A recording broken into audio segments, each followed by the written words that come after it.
Germany's election is shaping up to be one of the most consequential in decades, with the AfD poised to put out its best performance and voter frustration at an all-time high. The political establishment is on the defense. Will mainstream parties hold their ground, or is the country on a brink of a major shift? I'm Marijan Ayanar, and today's Newsmaker is Germany's election.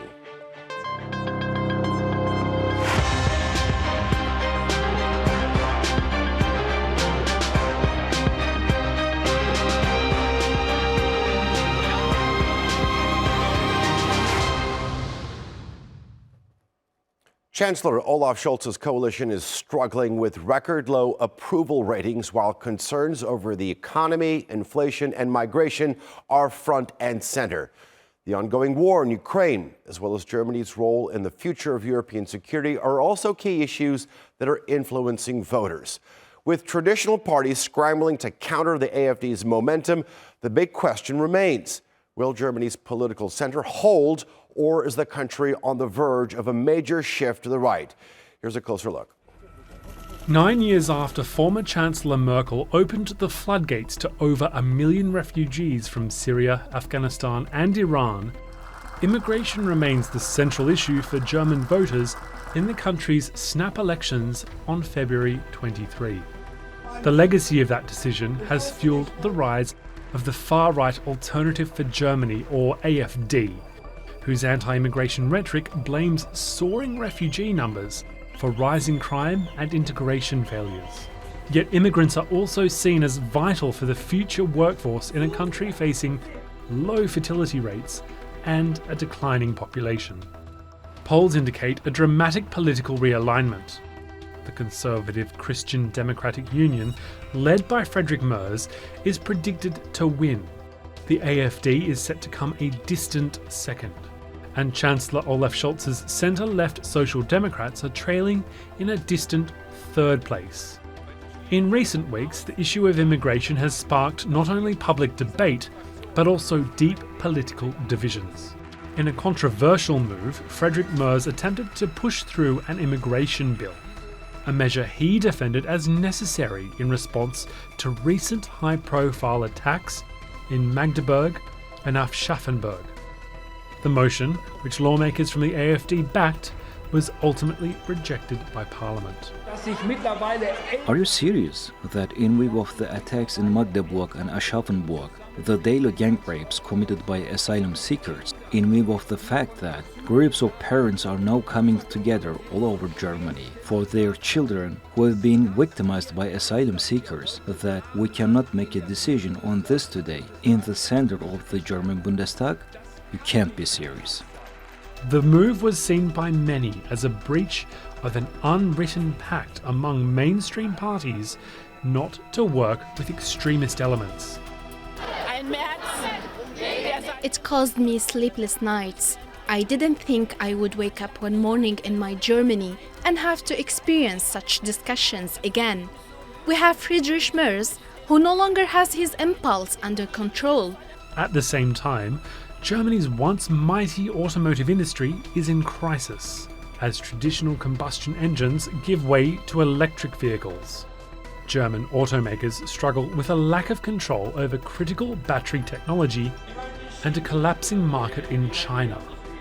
High energy and labour costs are further squeezing profit margins, and warnings of potential US tariffs add to the uncertainty.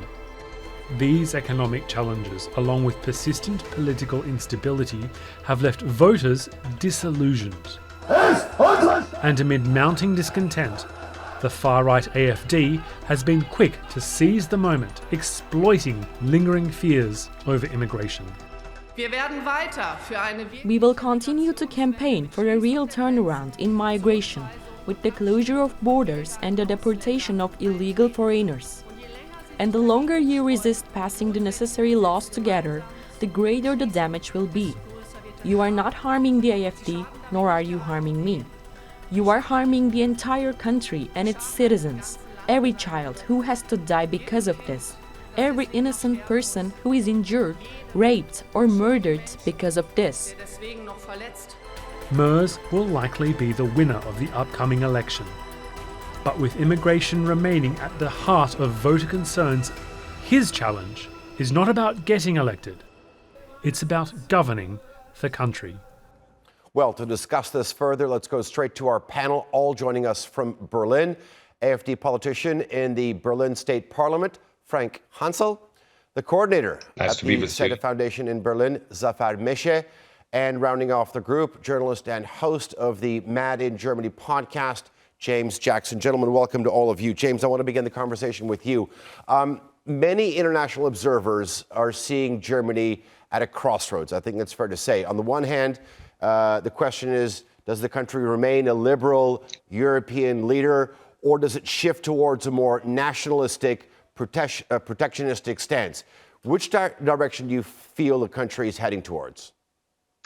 I think the direction of travel is clear in that Germany has, in effect, abandoned much of the traditions which made it a sort of liberal world leader, as you put it. And this isn't just in terms of the AfD. The AfD have been very successful in this, but particularly on the topic of migration. But they've also been many other topics such as international law, Germany's staunch support for Israel, despite all kinds of evidence of war crimes and indeed the ICC's arrest warrant for Benjamin Netanyahu. They turned their back on the international order for doing that. Friedrich Merz, who's just in the picture now, likely next chancellor, broke a long-running political taboo against working with the far right. That's Alice Weidel, the leader of the far-right AfD. I was just out on the campaign trail with Beatrix von Storch. And of course, this is also driven by the US, with Elon Musk, the ex and Tesla owner, one of the world's richest man, saying, we have to vote, Germany has to vote for the AfD.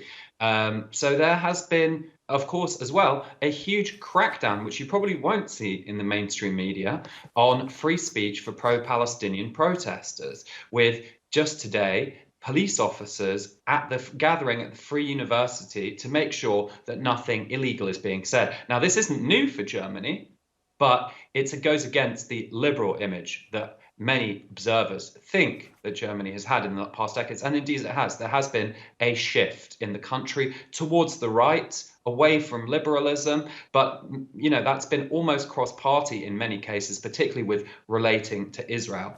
Okay, so you're saying that Germany is no longer the liberal leader it was for the past, post-World War II. All right, Frank, let me get you into the conversation. James mentioned migration. Obviously, it's one of the identifying policies of your party. We'll get to your party's policy and some of the campaign promises in just a bit.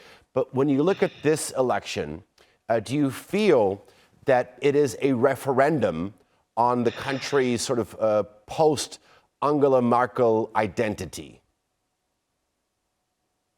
Well, I think you can say it like this, especially since Mr. Merz, the CDU leader, really dared to make a votation in the Bundestag together with us. But I would say to just say something different. I think Germany is just normalizing because we have these center right-wing parties, as I see AfD. It's a center right-wing party. It's not extremist. It's not right-wing extremist. It's just center right because this was a lack of representation we had through the shift from Mrs. Merkel to the left and to the Greens. So actually we live a normalization also for the CDU, but also AfD, because we are just another party like Front National or Rassemblement National, like Vox in Spain, Chega in Portugal, and the other parties like FPÖ in Austria, who almost had a chancellor now, the possibility to get a chancellor. So we are just one of the other center right-wing parties in Europe which want to stop the wokeism and all sorts of supranational globalism. It's more globalism against sovereignty, actually, what I would say. And this AfD is nothing other than a part of this new alliance. Okay, we'll get to some of the accusations against your party in just a bit, but Zafer, let me bring you into the conversation. Frank said this is just a normalization process. All right, I understand that, his perspective, but from another perspective, you could say that there is a growing polarization within the politics of the country. Do you feel that there's a risk that the country's democracy is fragmenting along ideological lines? Well, indeed, it is the case that the German elections are recognized as a landmark in terms of their historical significance. But as you mentioned, the basic institutions of Germany, German democracy, have undoubtedly come under increasing pressure in the recent years. Disinformation campaigns, social media, radicalization, and political polarization directly threaten democratic process. The importance that, for example, Jürgen Habermas places on the quality of democratic debate becomes even more critical. And what we see is a serious threat. On the one side, a serious threat, but on the other side, it is indeed a kind of a normalization, you know. And we see it at different in major policies like the migration issue, the ecological transformation, and even in the foreign security policy, and which means that Germany's path on normalization goes along with more polarization in the society, and we can see it from the recent polls that there will be most probably either there will be a grand coalition with the Social Democrats and the Christian Democrats, because in times of uncertainties in the past, there was always a grand coalition, Social Democrats and Christian Democrats. But even now, according to the polls, it may happen that there will be even the majority for a grand coalition. Maybe we don't know it. But what we can say is that also internationally, Germany becomes less relevant in terms of geopolitical aspects with the war in Ukraine, etc. So Germany has not prepared itself for a new era of foreign policy, of global challenges. That's an issue. And as James mentioned, of course, we have for the first time, a very first time, intervention and interference in German elections, not as expected from Russia, but from the United States, from Trump, Vance, Musk's, their interference in the elections with geopolitical pressure and digital manipulation. This is a new issue, and I think this is also part of normalization, I would say. Okay, I mean, this topic has come up twice, once by James and Zafer, you made a mention to it. So Frank, I have to ask you, I mean, we've seen comments made by the world's richest man, Elon Musk, saying that he'd very much like to see Alice Wiesel become chancellor, and this would be, a very good thing for Germany. Looking at what he's been able to do in the United States, is that an endorsement that makes the party feel good? I don't really think it's necessary that we feel good. What we want to do is serve our country. And we see that our country goes in the wrong direction. We see the energy crisis, which the Ampel government has done, the Social Democrats and the Free Democrats together with the Greens. We have deindustrialization, and all this has to stop, evidently. And you have the new government of the Trump administration together with Elon Musk and the others. And that's a clear, evident, we call it in Germany, Zeitenwende. You know this term, actually, which brought in 2 years ago our chancellor after the Ukraine war. But now this Zeitenwende gets really global. And I think what the politicians and the media have not understood yet in the deep meaning, what this Zeitenwende really means. I think the time of the 86 movement of the left together with ecologism, climate rescue policies, this is coming to an end. because it's just not affordable to the countries, to the nations. And Germany is one of the countries where this is going to be evident. And I think we will make a good result. But it's not about feeling good or bad. Okay. We want to serve the country, and that's, I think, what the electorate also sees. Okay, let me follow up by asking this. I mean, you say you want to serve your country as the best way possible. When you look Yes. at the alternative for Deutschland Party, anybody outside, obviously the most determining characteristic is migration. And obviously this is a key issue in this election. And you're pushing for stricter controls. A lot of the criticism that I see that it's coming up is there isn't a lot of just to some of your proposals. What specific policies would your party implement? The same as Mr. Merz wanted to do together with the Free Democrats 2 weeks ago in the Bundestag. We want to regain control of the border, which is necessary. We have to know who comes in, what do the people want to do here, do they want to work, or they just want to immigrate into our social system. These are the things. We have to separate asylum and economic migration. The two ways have to be analytically separated. The only difference, what makes the difference between AfD and CDU today is that we said the same thing as CDU Merz says today 10 years before. That's the only difference. We have the same measures to be done. We have to protect the country from illegal migration, a term that even also is accepted by CDU now. So this is not something radical. It's not extremist. It's just the thing we have to do. And I think there's a consensus. Just the left and the left extreme, they want everybody to come in. They want to make Germany open to everybody. And this, of course, will not work with the social system we have. And it's just too much. We can't do it. James, give me your take in terms of what Frank was saying in terms of their immigration policy. It seems that remigration is a term that's sort of gaining popularity, no? Right. So Frank said that, they effectively have the same policies as the CDU and the FDP. And I think, there is some truth in that. The AfD's positions have been normalized, not just on migration.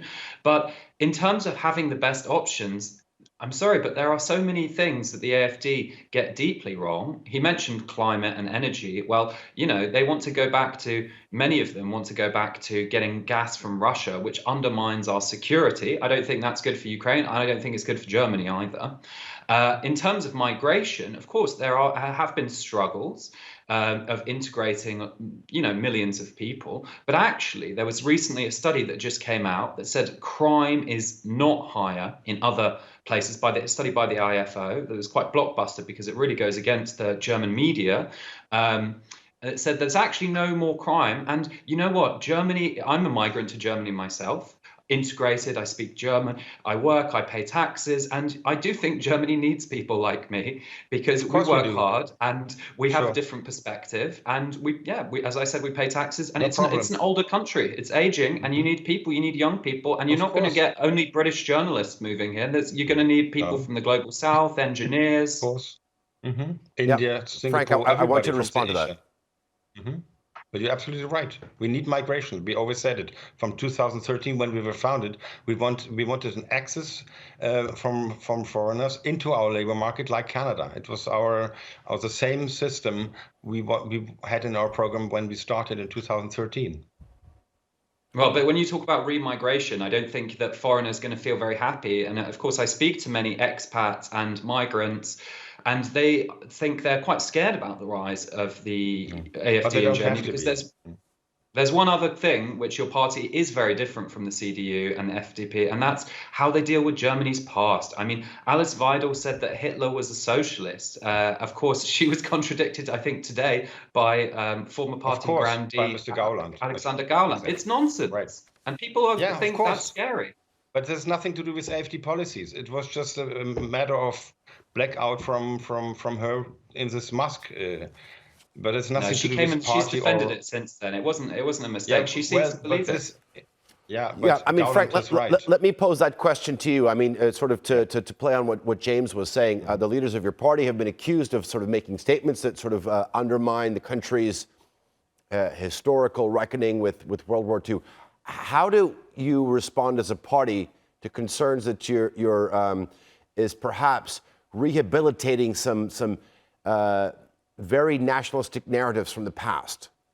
No, nobody does it really. I mean, this is not, first, it's not the program. Second, the people who say that get a big problem also within the party. And as James marked correctly, Dr. Gowland said to the Zeit, which is absolutely correct, that this was wrong from Alice Weidel to say.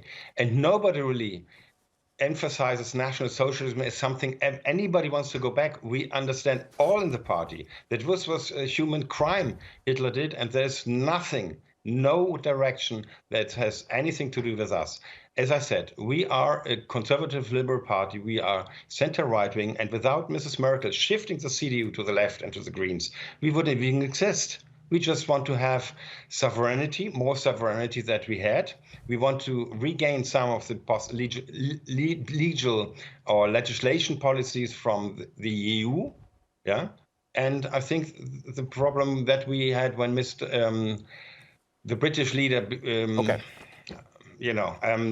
renegotiate the European Union. If Merkel would have done that together with Cameron, there wouldn't be a problem today. But she didn't do it. Okay. And you see, it's Brexit who went Frank, out. I appreciate it. I'm going to come back to you in just a second. Zafer, let me get you back in here. Islamophobia, obviously an important issue as well. I mean, the integration debate continues to sort of shape the political discourse. Do you feel, as a person who's living there, that the country has failed in its integration policies, or is the problem one of political rhetoric rather than actual policies? The real problem, the basic problem is that we put all in the same box. The asylum seekers, the migration from 30, 40, 50 years ago, and newcomers. And of course, the identities are mixed up, etc. in the debate. That means we do not have a coherent standing in terms of policy from political stakeholders in Germany on the issue of Islamophobia. It's even worse due to the fact that with the conflict in Gaza, with the genocide in Gaza, I would say that we are not in public areas, spheres. It is a matter of lack of freedom of speech. We see it, but if we look at the recent attacks, knife attacks, that we see a general accusation of Islam, of Muslims, etc. This is an issue where the stakeholders on the Muslim community side are not able to become a part of the discussion and providing a narrative from the perspective of the Muslims. This has to be changed in Germany. Zafer, thank you. I'm running out a bit of time, so I want to get some sort of final comments. James, you talked about a possible or the probabilities of a coalition between the CDU and the ADF. I mean, when you look at the results, if you get a deeply divided parliament or sort of a weak coalition government, what are the risks for the country does it face in terms of stability, both internally as well as within the union? Yeah, I think, one of the big challenges we haven't spoken so much today, and that is security. And I don't mean just against terrorism, but also against Russia, with the US really signaling that they're not going to back Germany and the rest of Europe. But, J.D. Vance specifically mentioning Germany and their crackdowns on free speech, which I'm a known critic of. So the problem is, if you have the CDU and then the SPD and maybe a three-party coalition with the Greens, that's going to be really tough to get anything done. We've seen that three-party coalitions don't work so well in Germany, especially from across the political spectrum. Merz is quite a dominant character, and I don't think he's much of a team player, to be honest. So he wants to achieve his goals. That's why he worked with the AfD, and he wants to beat his opponent. And in the German political system, that's going to be really tough. So my prediction actually is that if we have a three-party coalition cross the bench, then that won't last very long, a couple of years perhaps. And I think the AfD could after that have a role in government. And I think if they want to do that, they need to distance themselves from the more extreme members. I mean, Frank here, your guest, or even Alice Weidel, they come from a wing which could be sort of like the British Tory conservatives. But then there are some really nationalist people like Björn Höcke, the leader of Thuringia, as well as some others. And it's called it sort of a tactical alliance at the moment. It's particularly a problem in the East. And I think, that's going to scare investors as well as migrants who you need, skilled migrants especially. What about security? Is the AfD going to make deals with Russia behind people's backs? There are pro-Russia figures in it. I know that there are people who aren't as well, but this is something where they need more party discipline if they're ever going to be seen as potential partners for government. Okay, I'm afraid we've run out of time. Thank you very much for joining on this conversation. James Jackson from Berlin, Frank Hansel, as well as Zafer Mese. Thanks for joining us for this episode of the Newsmakers. And thanks for you for watching. You can follow us on X and be sure to subscribe to our YouTube channel. I'm Ali Janayanar, and we'll see you next time.